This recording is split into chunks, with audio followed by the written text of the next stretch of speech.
কিভাবে খুশি করতে পারে এরা, খুশি করে গিয়ে এরা মাছ ধরবে। এটা হইলো আমাদের চাষাদের মনোভাব। এখন বিষয়টা হইলো আগামীতে আগানোর ক্ষেত্রে আমার প্রধান প্রস্তাব হবে এই পরিবেশ যেন আর এই গেলে না হয়। দ্বিতীয়ত আরেকটা কথা হইলো একটা লিমিট তৈরি করিয়ে না দিলে এইভাবে কমিটি যে কথা বলছে আন্তরিকতার সাথেই বলছে যে আমরা আপনাদের উপর গিয়ে সরিয়ে দিলাম, আপনারা যেটা ভালো লাগে সেইটা আমাদের অ্যান্সার দিয়ে, এটা তাদের আন্তরিকতা। তো আমরা তো চাষারা অতটা আন্তরিক আমরা হইতে পারি না।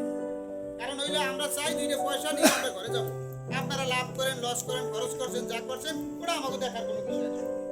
যেহেতু সেই পরিবেশ তৈরি করতে পারি নাই, যদি করতাম তাইলে এই প্রশ্নটা আমাদের থাকতো, আমরা ওইভাবে তৈরি করতে পারি নাই। আমরা একটা লিমিট তৈরি করে দিতে চাই, কত দিনের ভিতর কিভাবে কোন পরিবেশে আমাদের খুশি করতে পারে এরকম একটা মনোভাব এরাও তৈরি করিয়া বলুক যখন জনগণ ডাকছে। আর একটা বিষয় হলো এই ঘেরে কজন জনগণ কিন্তু না, যেমন গতকালকে বিকেল থেকে দাওয়াত দিছে বা সকাল থেকে দাওয়াত দিছে, যদি ফেলানোর জন্য আমরা মাইকিং করে ফেলাইতে পারি মাস, তাহলে এই মিটিংটা মাইকিং করে দেওয়াই উচিত ছিল একটু সময় নিয়ে। তাহলে সব জনগণ কথাগুলো শুনলে আরো ভালো হইত, আরো স্পষ্ট মত তৈরি হইত।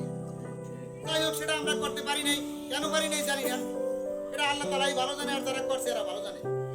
এখন আমি মনে করি এই চাষাদের পক্ষ থেকে আমরা একটা লিমিট তৈরি করে দিতে চাই, এই লিমিটের ভিতর আমাদের কিভাবে খুশি করতে পারে এরা, খুশি করে এরা মাছ ধরবে। এটা হইলো আমাদের চাষাদের মনোভাব।